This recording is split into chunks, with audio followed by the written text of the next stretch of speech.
요즘 코로나 때문에 참 많은 일들을 새롭게 경험하게 됩니다. 요즘은 뭐 머리만 조금 아프고 기침만 조금 콜록거리고 또 열만 조금 나도 걱정되는 게 있죠. 이거 혹시 코로나 아닌가? 그동안 우리나라가 코로나 방역을 위해서 굉장히 애를 많이 썼는데 그러면서 이제 나왔던 여러 가지 방역 구호들이 있습니다. 여러분 아마 들어보셨을 거예요. 마스크 쓰기와 사회적 거리 두기가 최고의 백신입니다. 그런 거 구호 들어보셨죠? 예. 또 이런 것도 있었어요. 포스터에 나와 있었는데 어느 마스크를 쓰시겠습니까? 그러면서 한쪽에는 중환자실에 누워있는 환자가 쓰는 산소 마스크를 보여주고 또 한쪽에서는 이제 건강한 사람이 쓰고 있는 그냥 방역 마스크 이렇게 보여주면서 약간 협박조로 그냥 마스크 잘 쓰고 다녀라 그런 메시지를 전달해 주죠.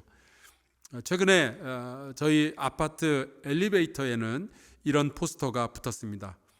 코로나19가 우리를 멈추기 전에 우리가 먼저 멈추어야 합니다. 또 하나가 있어요. 지금 혼자가 되지 않으면 영영 혼자가 될 수도 있습니다. 정말 코로나19에 대해서 경각심을 불러일으키는 되게 무서운 포스터 그리고 구호들입니다.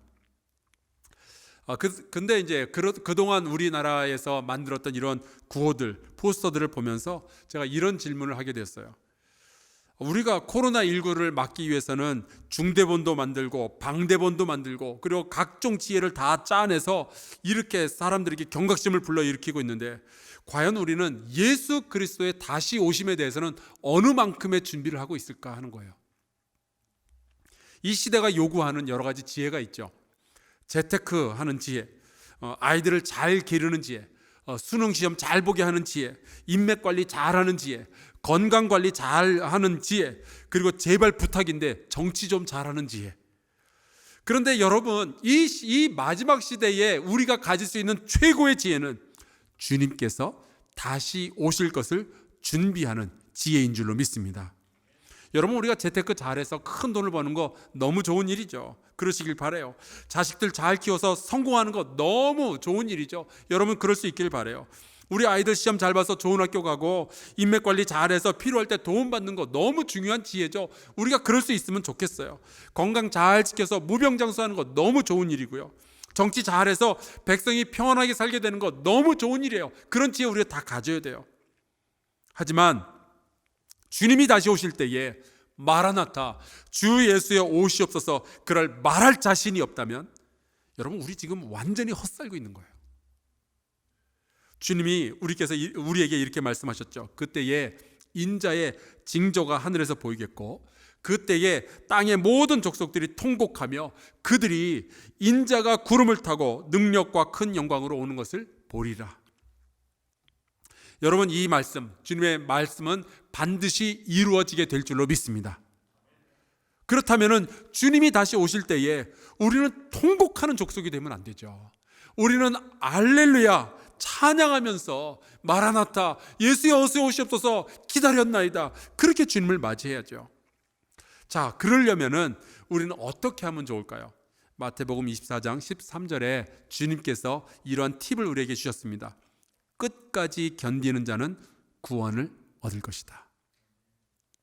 여러분 세상이 우리를 미혹하고 때로는 핍박하고 또 우리에게 믿음을 버리라고 이야기를 말할지라도 여러분 끝까지 인내하며 믿음을 지키는 저와 여러분 될 수 있기를 주의 이름으로 축복합니다. 요즘 여기저기에서 교회에 대한 부정적인 이야기들이 많이 쏟아져 나오고 있어요. 물론 잘못한 것들도 있죠. 교회가 완전하지 않다는 것 인정합니다.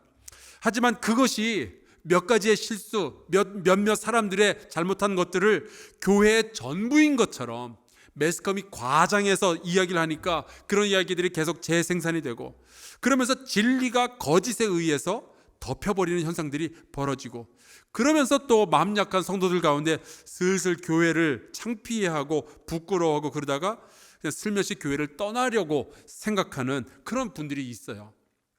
어떤 분들은 이런 말씀을 하십니다. 목사님, 나는 주님을 버리는 것이 아니라 그냥 교회만 버리는 겁니다. 말은 되게 멋있어요. 근데 여러분, 성경에 보면은 그리스도는 교회의 머리이고 교회는 그리스도의 몸이라고 말씀하고 있습니다. 그렇다면은 교회는 싫고 예수님만 좋다, 이것은 몸은 싫고 머리만 좋다라는 건데, 여러분 그런 생각하면 좀 징그럽지 않으세요? 게다가 이 세상이 어두울수록, 이 세상이 죄악으로 가득 찰수록, 세상으로부터 각종 핍박이 믿는 자들에게 가해질수록, 여러분 나 혼자서 신앙을 지킨다는 것이 얼마나 어려운 일인지를 우리가 알게 됩니다. 그래서 우리가 함께 하는 거예요. 서로 지지하고 서로를 위해서 기도하고, 그래서 그 일을 위해서 주님께서 우리에게 교회라는 것을 만들어서 주신 것이죠. 여러분, 때로 교회의 못난 모습이 보인다고 해서 교회를 떠나는 것 전혀 지혜로운 일이 아닙니다. 고민스럽더라도, 때로는 불편할지라도, 때로는 교회 안에서 마음 상하는 일들이 생길지라도 끝까지 견디고 주님의 몸된 교회를 사랑하며 섬길 수 있기를 주의 이름으로 축원합니다. 그게 지혜로운 일이에요. 제가 오늘 여러분과 함께 나눌 말씀은 끝까지 견디기 위해서 예수 그리스도가 다시 오시는 그날까지 우리가 인도하심을 받는 지혜를 가져야 된다라는 것입니다. 사실 우리는 살아가면서 또 신앙생활을 하면서 굉장히 많은 인도하심을 받게 됩니다. 처음부터 이것이 주님의 인도하심이구나, 그것을 깨닫고 따라가기도 하고요. 때로는 한참 가다 보니까 여기까지 주님께서 인도하셨구나 하는 것을 뒤늦게 깨닫게 되기도 하죠. 중요한 것은 미리 깨달을 수도 있고 나중에 깨달을 수도 있지만, 성도는 반드시 하나님의 인도하심을 받으면서 살아가야 한다라는 거예요. 오늘 말씀에 보면 동방박사들은 인도하심을 받는 사람들이었습니다. 시작은 굉장히 멋있었어요. 그들이 동방에서 이상한 별을 하나 보게 되죠. 그것이 바로 인도하심의 시작이었습니다. 그걸 보고 유대인의 왕이 나셨다, 이것을 또 깨닫게 되었어요. 사실 여기까지만 해도 굉장히 대단한 거죠. 대단한 인도하심이에요. 그런데 그들이 그 유대인의 왕을 만나겠다라고 떠나서 찾아온 것이 예수께서 계신 베들레헴이 아니었고 헤롯 왕이 있는 예루살렘이었습니다. 아니, 왜 이들은 인도하심을 받았는데 예루살렘으로 가게 되었을까요? 그들은 인도하심 가운데 있었지만 중간부터는 사람의 생각이 개입하기 시작했기 때문이었어요. 왕은 예루살렘에 살 것이다, 사람의 생각이었죠. 여러분, 그럴 때가 있습니다. 제가 목회하면서 보니까 교회에서 리모델링을 한다 그러면은 내가 리모델링 헌금을 해야 되겠구나, 다들 성도들께서 방향은 다 알고 계셔요. 내가 집사인데, 내가 권사인데, 내가 장로인데 이번 주에 성탄절이 있으니까 주님 오심을 축하하며 성탄 감사 헌금을 해야 되겠구나. 여러분, 신앙생활을 오래 하면은요, 이 정도 인도하시면 다 받아요, 누구나. 사실 그 정도만 해도 참 감사한 거죠. 아무 생각 없이 그냥 살아가는 사람들도 얼마나 많이 있는데요. 그런데 거기까지 인도하심을 받았는데, 그래서 하나님은 이번에 내가 어느 정도를 바치기를, 내가 어느 정도를 드리기를 원하실까? 이 질문에서 사람들이 방황하기 시작해요. 하나님의 인도하심은 거기까지만 받고 그 다음부터는 내 생각 가지고 막 헤매기 시작하는 거죠. 그러다가 생활비 따져보고, 남들이 얼마만큼 하는지 한번 생각해보고, 옛날에는 어땠는지 따져보고, 그러다 보니까 하나님의 인도하심으로 생각했지만 결국 내 생각으로 범벅이 된 채 베들레헴이 아니라 예루살렘에 머무르게 되는 거예요. 하지만 여러분, 너무 슬퍼하거나 이것 때문에 좌절하지 않으셨으면 좋겠어요. 하나님은 여러분을 끝까지 인도하실 줄로 믿습니다. 동방박사들은 예루살렘에서 또 다른 인도하심을 받게 돼요. 실패의 자리에서 또 다른 하나님의 인도하심을 받게 되는 거죠. 오늘 말씀 4절에서 6절 보겠습니다. 왕이 모든 대제사장과 백성의 서기관들을 모아 그리스도가 어디서 나겠느냐 물으니 이르되 유대 베들레헴이오니 이는 선지자로 이렇게 기록된 바, 또 유대 땅 베들레헴아 너는 유대 고을 중에서 가장 작지 아니하도다. 내게서 한 다스리는 자가 나와서 내 백성 이스라엘의 목자가 되리라 하였음이니이다. 여기서 참 재밌는 게 있어요. 동방박사들은 예루살렘에 와서 유대인의 왕으로 나신 이가 누구냐라고 물어봐요. 그런데 그 말을 들었던 헤롯 왕과 예루살렘 사람들은요, 그리스도라고 직감을 했어요. 그리스도구나. 그래서 헤롯 왕이 그 질문을 바꿔서 당시의 지식인들을 불러다 놓고 물어보죠. 유대인의 왕으로 나시니가 어디 계시냐고 물어봤는데 헤롯은 이렇게 바꿔서 질문을 합니다. 그리스도가 어디에서 나겠느냐? 그때 그 질문을 받은 사람들이 이렇게 대답을 해요. 유대 베들레헴입니다. 여러분, 이 사람들이 어떻게 알았겠어요? 선지자의 글을 봤다는 거예요. 그들이 보았던 말씀이 구약에 있는 미가서 5장 2절입니다. 제가 읽어보겠습니다. 베들레헴 에브라다야, 너는 유다 족속 중에 작을지라도 이스라엘을 다스릴 자가 네게서 내게로 나올 것이라. 그의 근본은 상고에 영원에 있느니라. 여러분, 동방박사들은 이상한 별의 인도하심을 받아서 여기까지 왔지만 사람의 생각이 섞이는 바람에 예루살렘에서 머물며 헤매게 되었어요. 하지만 바로 그곳에서, 바로 그 실패의 자리에서 하나님의 말씀을 받으며 다시 한번 인도하심을 받게 되죠. 별로 말미암아 인도하심을 받았던 이들이 이제는 하나님의 말씀으로 인도하심을 받게 된 거예요. 여러분, 하나님의 인도하심은 우리의 상식이나 우리의 욕심이 아니라 하나님의 말씀으로 반드시 이어져야 함을 믿습니다. 그래야만 해요. 우리가 인도하심을 잘 받으려면요, 징조만 살펴보면 안 돼요.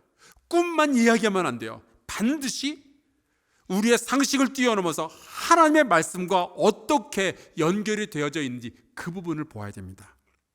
하나님의 말씀에서 벗어나는 것은 하나님의 인도하심이 아닐 거예요. 물론 이 말씀에서 하나 찜찜한 구석이 있습니다. 동방박사들은 분명히 하나님의 말씀으로 인도하심을 새롭게 받았어요. 그런데 그 하나님의 말씀을 전해준 사람이 딴 사람이 아니고 헤롯 왕이었어요. 이 서기관들에게 물어본 다음에 이 동방박사들한테 그 말을 전해준 거죠. 헤롯은 별로 안 좋은 사람이잖아요. 하나님의 말씀을 전해줄 사람이 좀 인격적이고 거룩하고 기도도 많이 하고 그런 사람이 좀 전해주면 좋겠는데, 정말 우리가 보기에 별로인 사람이 이 하나님의 말씀을 동방박사들에게 전해준 거예요.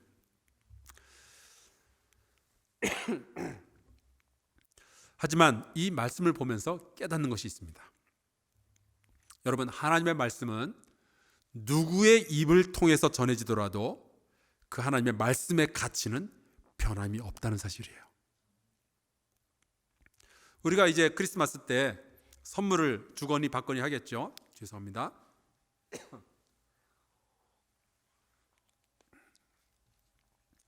우리가 선물을 주고받고 할 때 선물도 참 좋아야 되겠지만 포장도 예쁘게 잘해서 주면 더욱 좋잖아요. 하지만 여러분, 포장지가 좀 지저분하다고, 포장지가 마음에 안 든다고 그 내용물까지 다 버리는 것은 전혀 지혜로운 일이 아니죠. 목욕물이 좀 지저분하다고 해서 욕조에 담긴 물과 함께 아기를 통째로 버릴 수는 없는 거잖아요. 여러분, 교회가 하나님의 말씀을 증거하는 공동체인데 가끔 교회 안에서 좀 어려운 일들이 보여진다 할지라도 그렇다고 해서 그 안에 담겨져 있는 하나님의 말씀까지 통째로 포기하는 것, 그것처럼 바보 같은 일이 없어요. 사랑하는 성도 여러분, 어떤 일이 있더라도 말씀을 붙잡는 사람은 결국 하나님의 인도하심을 받게 될 줄로 믿습니다. 사람 보지 말자고요. 교회 겉모습 보고 우리가 일희일비하지 말자고요. 그 안에 담겨져 있는 하나님의 말씀을 붙잡는 저와 여러분 될 수 있기를 주의 이름으로 축복합니다. 바울이 디모데에게 전했던 두 번째 편지에 이런 말씀이 있어요. 또 어려서부터 성경을 알았나니 성경은 능히 너로 하여금 그리스도 예수 안에 있는 믿음으로 말미암아 구원에 이르는 지혜가 있게 하느니라. 여러분, 이 편지를 쓸 때 바울은 로마의 감옥에 갇혀 있는 상태였습니다. 그리고 이 편지를 마지막으로 쓰고 결국 순교를 해요. 그러니까 이 디모데는 그의 영적인 아버지요, 그의 믿음의 스승이었던 바울이 없는 상태에서 이제 혼자서 교회를 이끌어가는 리더가 되는 거죠. 그 디모데에게 바울이 마지막으로 무슨 이야기를 해줄까? 내가 없는 곳에서 너는 어떻게 이 신앙을 지키며 어떻게 교회를 지켜낼 수 있겠느냐? 그때 디모데에게 바울이 전해준 말씀이 이거였어요. 가장 현실적이고 가장 확실한 지혜가 무엇이냐? 하나님의 말씀이에요. 하나님의 말씀으로 인도하심을 받아야 된다. 그것이 바울이 마지막으로 디모데에게 전해준 말씀이었죠. 여러분, 하나님의 말씀에 더욱 가까이 할 수 있기를 주 이름으로 축원합니다. 그래야 우리가 끝까지 버티고 끝까지 견디며 하나님의 말씀대로 인도하심을 받을 수가 있는 거예요. 자, 이제 동방 박사들은 하나님의 말씀의 인도하심을 받아서 드디어 이제 예루살렘으로 떠나게 됩니다. 그런데 예루살렘으로 가는 길에 아주 놀라운 일이 벌어지게 돼요. 2장 9절. 박사들이 왕의 말을 듣고 갈새 동방에서 보던 그 별이 문득 앞서 인도하여 가다가 악이 있는 곳 위에 머물러 서 있는지라. 여러분, 이 동방 박사들은 이미 하나님의 말씀으로 인도하심을 받았어요. 미가서에서 들려진 그 말씀을 통해서 유대인의 왕으로 나시니가 베들레헴에 있구나 알았죠. 그래서 그 베들레헴을 향해서 가는데 갑자기 동방에서 봤던 그 별이 도로 다시 한번 나타나서 그들 앞서서 인도하여 가는 거예요. 여러분, 여기서 우리가 깨닫는 것이 있습니다. 주님은요, 사랑의 주님은요, 때로는 인도하심을 받고 있는 도중에도 확증의 은혜를 우리에게 허락하여 주셔요. 왜냐하면 우리가 사람이 연약하다는 것을 너무나도 잘 아시기 때문에요. 한 번의 결단만 가지고는, 한 번의 깨달음만 가지고는 우리가 끝까지 가지 못한다는 것을 하나님이 아시니까 종종 주님은 우리가 인도하심 가운데 있는데도 불구하고 사람을 통해서, 또 다른 말씀을 통해서, 혹은 기도 가운데 우리에게 확증의 은혜를 주시는 거예요. 이 확증이 얼마나 소중한 것인지는 우리 결혼해서 남편과 함께 사시는 여자분들은 잘 아실 겁니다. 우리 여기 장로님 부부 계시는데 사랑해서 결혼하셨잖아요. 그죠? 그래서 지금까지 함께 사셨잖아요. 자, 그러면은 사랑해서 결혼했으니까 더 이상은, 결혼에 꼴이 냈으니까 남편이 아내 보고 사랑한다는 소리를 안 해도 될까요? 아니죠. 해야죠. 아내가 여보 나 사랑해요? 물어보면은 사랑해 그래야죠. 3번 물어보면 3번 다 그렇게 해야 되나요? 네. 10번 물어보면 10번 다 그렇게 대답해야 되나요? 아멘. 장로님 들으셨죠? 내가 사랑한다 했어 안 했어? 남자가 똑같은 말 2번 하게 하지 마라. 뭐 이런 식으로 대답하면 안 되는 거예요. 여러분, 확증이라는 것은 우리의 인생 가운데 굉장히 소중한 겁니다. 알고 있어도, 인도하심을 받고 있어도 다시 한번 하나님께서 내가 너와 함께하고 너를 인도하고 있다는 확증을 주시는 게 우리에게 얼마나 행복한 일인지 몰라요. 애굽을 떠나서 이스라엘 백성이 가나안 땅으로 간다는 거 누가 몰라요? 하나님께서 너희를 인도해 냈다는 거 그걸 누가 모르겠어요? 하나님께서 인도하신다고 약속하셨잖아요. 하지만 40년 내내 내가 인도한다고 했잖아, 그 한마디 말씀만 주셨으면 아마 이스라엘 백성은 중간에 쓰러졌을 거예요.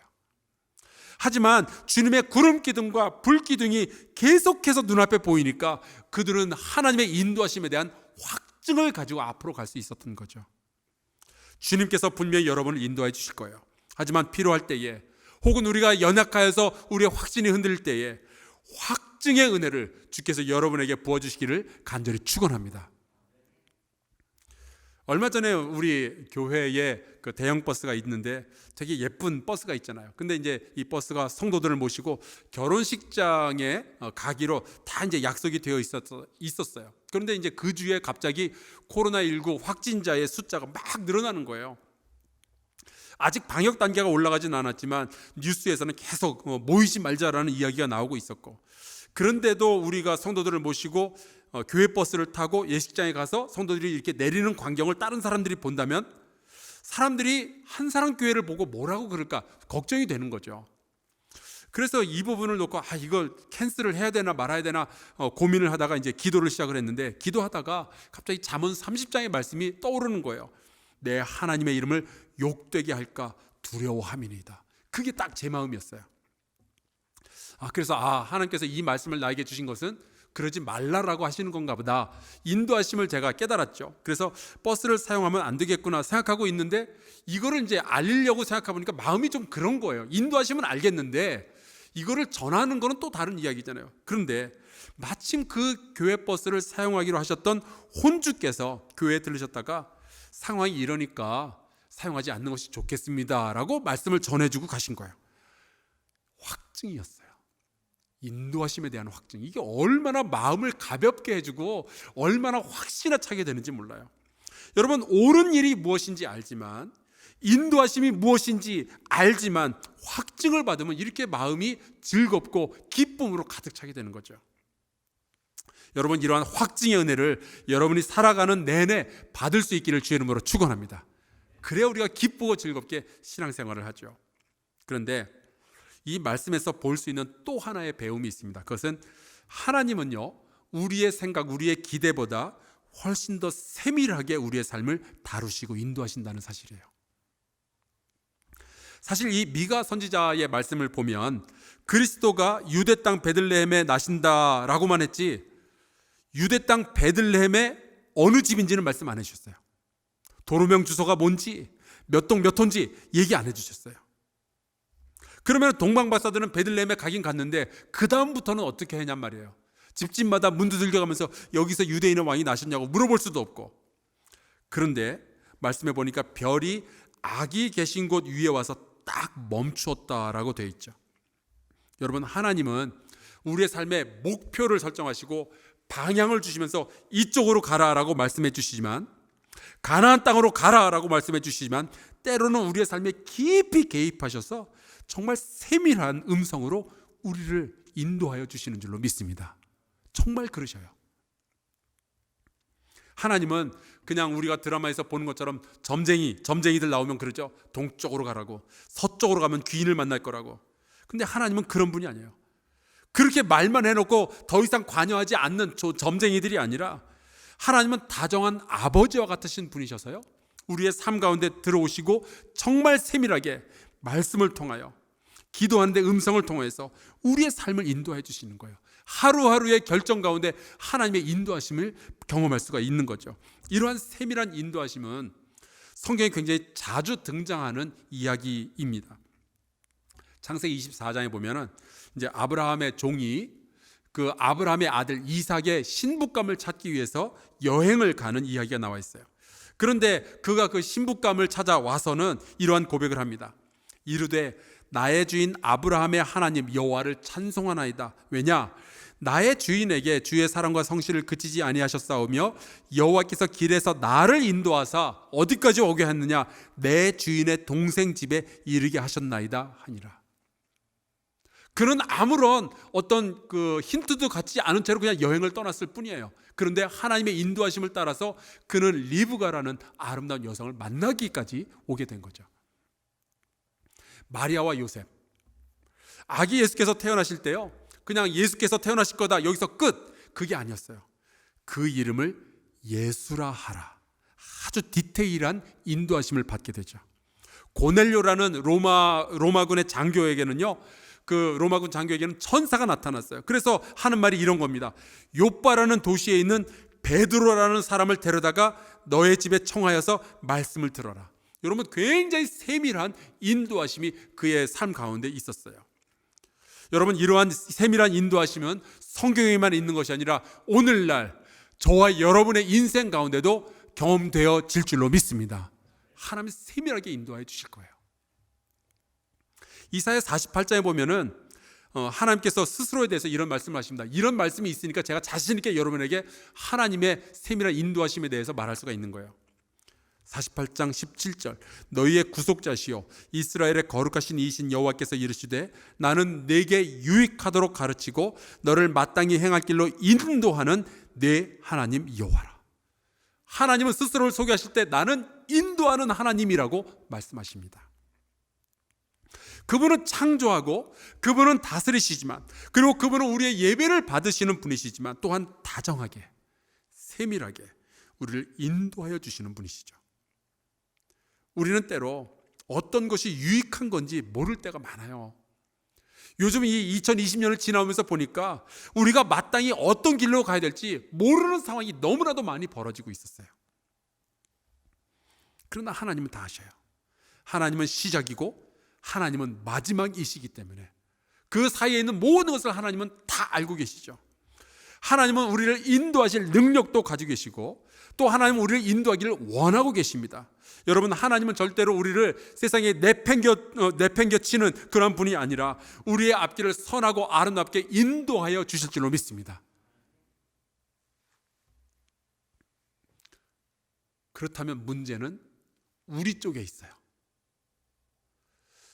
하나님은 우리의 방향을 인도해 주시고 말씀으로 우리에게 인도해 주시고 때로는 우리에게 인도하며 확증도 허락해 주시고 때로는 우리가 필요할 때 우리에게 세밀한 음성으로 우리를 인도해 주시는데 문제는 우리 쪽이에요. 하나님은 우리를 인도하시는데 과연 우리는 인도하심을 받고 있느냐 하는 거죠. 사도 바울이 이런 말을 했어요. 무릇 하나님의 영으로 인도함을 받는 사람은 곧 하나님의 아들이라 딸이라. 너희가 하나님의 영으로 인도하심을 받아야 너희가 하나님의 자녀라고 말할 수 있는 거 아니냐는 거예요. 거꾸로 말해서 우리가 하나님의 인도하심을 받고 있지 않다면 우리가 그냥 우리 멋대로 살아가고 우리 마음대로 판단하고 우리 멋대로 선택하면서 살아가고 있다면 우리는 하나님의 자녀라고 말할 자격이 없다는 거예요. 그래서 여러분, 우리가 하나님의 인도하심을 받는 사람이 되어야 됩니다. 어떻게 그럴 수 있을까요? 아주 간단하게 두 단어를 말씀드리겠습니다. 가슴에 품을 수 있길 바라요. 겸손과 순종입니다. 하나님의 인도하심을 받기 위해서는 절대로 교만해서는 안 됩니다. 겸손해야 돼요. 내가 아니라 하나님이 옳습니다. 그러면서 그분의 음성에 귀를 기울일 줄 알아야죠. 나의 하나님의 말씀과 내가 가지고 있는 세상의 상식이 부딪힐 때 내 상식을 꺾고 하나님의 말씀을 선택하는 겸손함을 우리가 가지고 있어야죠. 여러분, 하나님 앞에서 겸손한 것이 마지막 때에 인도하심을 받을 수 있는 절대절명의 지혜입니다. 이 지혜, 이게 없으면 우리는 인도하심을 받을 수가 없어요. 잠언 11장에 보면 이런 말씀이 있습니다. 교만이 오면 욕도 오거니와 겸손한 자에게는 지혜가 있느니라. 겸손한 게 지혜예요. 하나님의 인도하심을 받느냐 마느냐는 그 사람이 교만하냐 겸손하냐 여기서 갈리는 겁니다. 동방박사들은요, 이 헤롯 왕이 알려주는 이 미가서의 말씀을 전해 듣고 그 다음에 결정을 내렸어야 돼요. 우리가 그래도 박사인데, 우리가 그래도 와이즈맨, 현명한 사람들인데 굳이 이 말씀을 들어야 되는가? 그냥 우리가 아는 대로 가겠다라고 교만을 떨 수도 있었고, 우리가 비록 박사지만 하나님의 말씀이 그러하다면 그것에 따르겠습니다. 이런 겸손함으로 대응할 수도 있었죠. 여러분, 그들이 겸손했기 때문에 하나님의 말씀을 들었고, 그렇기 때문에 그들은 베들레헴으로 갈 수 있었어요. 그러니까 동방박사들이 가졌던 최고의 지혜는 사실은 겸손한 것이었습니다. 그것은 우리에게도 마찬가지예요. 겸손의 지혜를 품을 수 있기를 바랍니다. 그런데 겸손함으로는 완벽하지가 않아요. 하나님의 인도하심은 겸손함으로 받지만 그것은 순종함으로만 완성이 됩니다. 아무리 우리가 인도하심을 받아도요, 그것을 겸손함으로 그렇군요, 그것이 하나님의 뜻이군요 알아도요, 순종하지 않으면 아무 일도 일어나지 않는 거예요. 오늘 말씀에 보면 꿈에 헤롯에게로 가지 말라라고 동방 박사들이 그 꿈을 통하여서 하나님의 음성을 듣게 됩니다. 인도하심을 받았어요. 그렇지만 그래도 약속했는데 헤롯에게로 가야지 라고 했다면 엄청난 일이 벌어지게 되는 거죠. 여러분, 인도하심이 있으면 순종함으로 완성해야 됩니다. 그리스도가 베들레헴에서 탄생할 것이다 라고 예언을 했던 바로 그 미가 선지자가 이런 말씀을 남겨놓았어요. 사람아, 주께서 선한 것이 무엇임을 내게 보이셨나니 어떤 것이 선한 일이냐? 이 마지막 때에 여호와께서 내게 구하시는 것이 뭐냐? 오직 정의를 행하며 인자를 사랑하며, 그 다음에 잘 들으세요, 겸손하게 내 하나님과 함께 행하는 것이 아니냐. 여러분, 인도하시는 하나님께서 우리에게 요구하시는 것이 있습니다.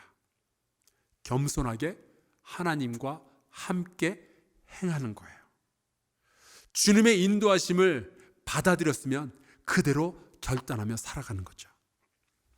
여러분, 왜 우리가 이런 식으로 겸손하게 순종함으로 인도하심을 받아야 되는 줄 아십니까?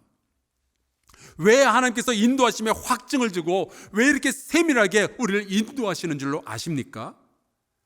그래야 우리의 뜻이 아니라 하나님의 뜻이 이루어지게 되는 거거든요. 그래야 우리가 하나님의 자녀로서 이 세상을 살아갈 수 있게 되는 거거든요. 사랑하는 성도 여러분, 마지막 때가 우리에게 가까이 올수록 세상은 점점 더 어려워질 겁니다. 이제 기독교가 이 땅에서 소수자로서의 핍박을 받기 시작했어요. 하지만 여러분, 하나님의 지혜는 인류의 모든 지혜를 합한 것보다 훨씬 더 크고 깊으니 그 하나님의 인도하심을 겸손함과 순종함으로 받아서 이 땅을 승리자로서 살아가는 저와 여러분 될 수 있기를 주 이름으로 축원합니다. 그때에 하나님의 뜻이 이루어지게 될 줄로 믿습니다. 우리 같이 찬송하고 좀 기도하는 시간 가졌으면 좋겠습니다. 찬송가 569장이에요. 제가 어렸을 때부터 많이 불렀던 찬송인데, 그리고 이 찬송가는 어린이를 위한 찬송가라고 쓰여져 있기도 합니다. 하지만 그 가사의 내용이 얼마나 강력하고 깊은지 모르겠어요. 주의 크신 사랑 베푸사 따라가게 하소서, 선한 목자 구세주여 항상 인도하소서. 여러분, 인도하심을 잘 받는 지혜를 누릴 수 있길 바랍니다. 우리 같이 찬송하고 기도하겠습니다.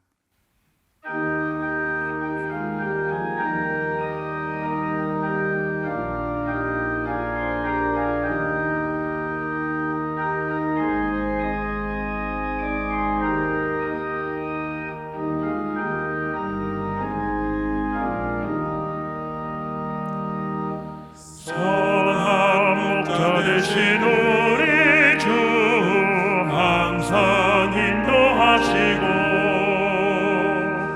푸른 풀밭 좋은 곳에서 우리 먹여주소서. 선한 목자 구세주여 항상 인도하소서.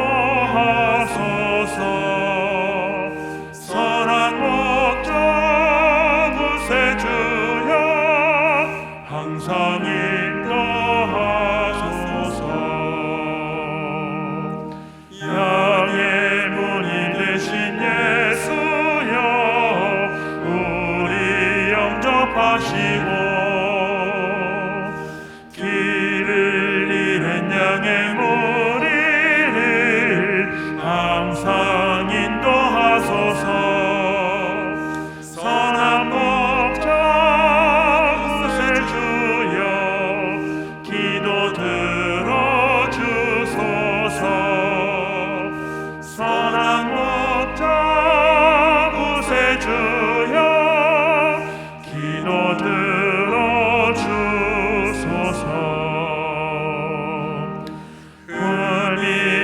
고약한 우리를 용납하여 주시고 주의 넓고 크신 은혜로 자유 얻게 하셨네. 선한 목자 구세주여 지금 나아갑니다. 선한 목자 구세주여 지금 나아갑니다.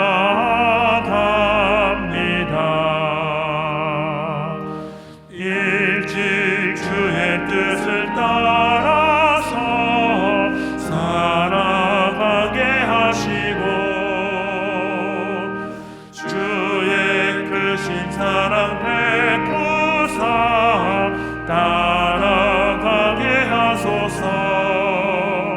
선한 목자 구세주여 항상 인도하소서.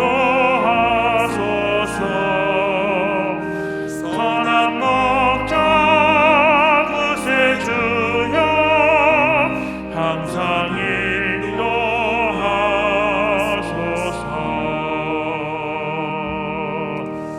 우리 잠시 통성어로 같이 기도할까요? 우리 찬송가의 가사를 기억했으면 좋겠습니다. 선한 목자 구세주여 항상 인도하여 주옵소서. 때로 우리가 인도하심을 받고 있을 때는 우리에게 확증이 필요할 때가 있죠. 여러분 가운데 내가 지금 옳은 길을 걸어가고 있는지 주여 우리에게 확증을 또한 허락하여 주옵소서. 또 여러분 가운데 세밀한 어떤 판단의 그 기로에 서서 무엇을 선택해야 될지 궁금한 분들이 있을 줄로 압니다.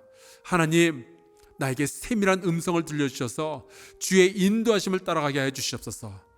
어쩌면 어떤 분들에게는 이미 인도하심이 임하여 있는데 그럼에도 불구하고 겸손함과 순종함으로 그 인도하심을 받지 못한 분들이 있을지도 모르겠어요.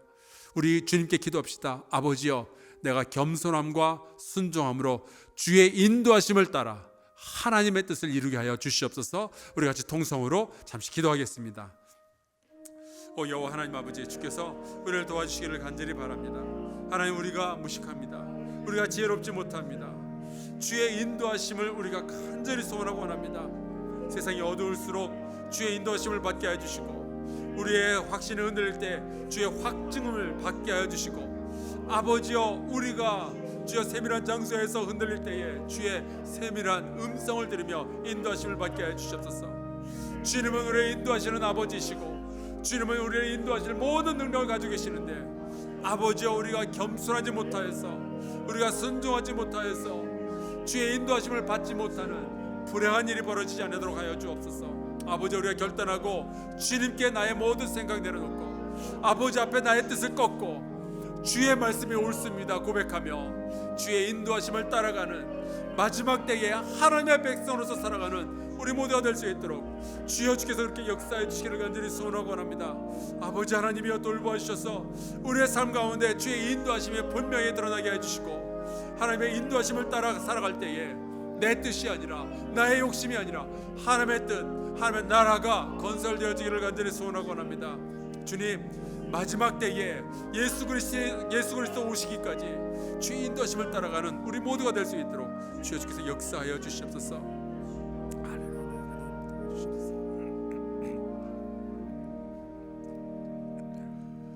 살아계신 여호와 하나님 아버지, 주님께서는 모든 것을 아시고 주님께서는 우리를 인도하시는 하나님이 되어주심을 감사합니다. 때로 우리의 확신이 흔들릴 때에 주님, 우리에게 확증을 허락하여 주시옵소서.